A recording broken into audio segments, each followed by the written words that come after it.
আমরা দুনিয়াতে ভালো কাজ করলে এরপরে যদি আমরা মারা যাই, আমাদের কবরে সদকা জারিয়া পৌঁছতে থাকে।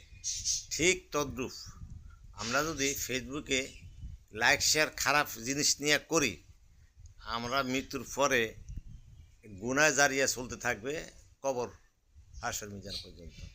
কাজেই যারা ফেসবুক দেখেন, ইউটিউব দেখেন, তাদেরকে সাবধান করছি আপনাদের ভবিষ্যতের ভালোর জন্য।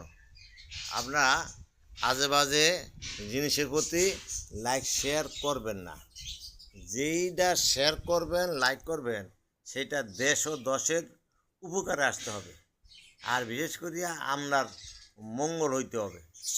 আর যেই জিনিস নেকেট, বাজে কথা, বাজে বচন ভঙ্গি, যেগুলাতে আল্লাহ রাসূলের নাম মাত্র নাই, কোনো লেশ নাই, সেগুলা থেকে দূরে থাকবেন।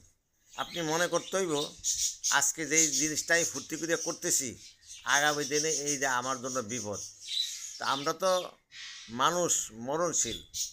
আজ হোক কাল হোক আমাকে মরতেই হবে। আর মরণ তো কোনো স্বাভাবিক জিনিস না।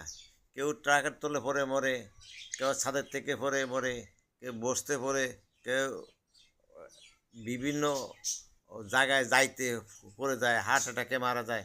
মরণ এখন একেবারে নির্ঘাত। তো কাজেই ভাই, মরণের কথা চিন্তা করিয়া ভালো ভালো জিনিসের লাইক শেয়ার দিবেন, আপনার ফায়দা হবে। আর আপনার উসিলায় আরও 10টা ভাই দেখতে পারবে, জানতে পারবে। আর এইটা দেখে সে ভালো হইতে পারবে পরকালের জন্য, আপনার জন্য, দেশের জন্য, দশের জন্য উপকারী বয়ে আনবে।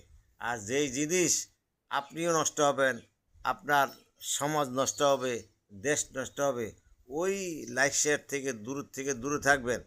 আশা করি কথাগুলো বুঝতে পারছেন, মানিয়া চলবেন। ইহকাল ও পরকালের সুখ শান্তি আল্লাহ পাক দিয়ে দিবেন ইনশা আল্লাহ।